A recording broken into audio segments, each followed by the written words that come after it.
Bueno, hoy os hablaremos sobre la insuficiencia cardíaca. Bueno, la insuficiencia cardíaca es la incapacidad del corazón para realizar correctamente su trabajo, el cual consiste en bombear correctamente la sangre a los diferentes órganos y tejidos.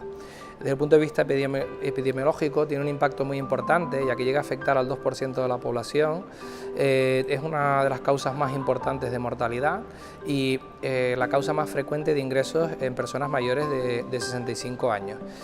Todo esto, como se puede suponer, tiene un impacto económico importante, llegando a suponer hasta un 2-3% del gasto sanitario en los países desarrollados. Al no poder bombear correctamente la sangre a los diferentes órganos y tejidos, pues produce síntomas como cansancio, debilidad, pero uno de los síntomas más invalidantes es la dificultad respiratoria, que los pacientes cuanto mayor esfuerzo hacen, más dificultad respiratoria notan. Otro de los síntomas que produce es el hinchazón de las piernas, que es lo que se conoce como edema, porque pues, por el mismo líquido que se acumula en los pulmones y en la pleura, también se acumula en las piernas, cuando se va acumulando hacia detrás.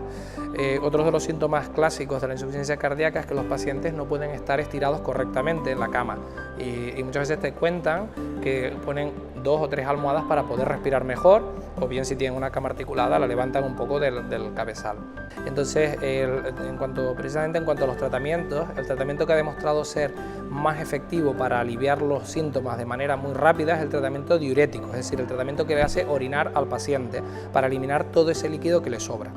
Pero hay otros tratamientos que son más a largo plazo, que pertenecen a las familias de fármacos que para el tratamiento de la presión arterial y para el control de las pulsaciones de la frecuencia cardíaca, que han visto que también tienen un papel en la insuficiencia cardíaca y consiguen reducir mortalidad, es decir, que aumentan la supervivencia del paciente y también reducen los ingresos hospitalarios, mejorando así su calidad de vida. Para prevenir la aparición de la insuficiencia cardíaca, lo ideal y principal es tener unos hábitos de vida cardiosaludables, es decir, pues bueno, evitar el sedentarismo, salir a caminar cada día, evitar el tabaco, evitar el alcohol,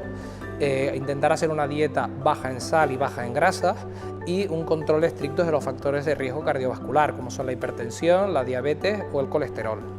Al manejo de la insuficiencia cardíaca en los últimos años ha mejorado mucho gracias a los programas o unidades de insuficiencia cardíaca. En este sentido, hay que recalcar el papel de la enfermera referente de insuficiencia cardíaca, la cual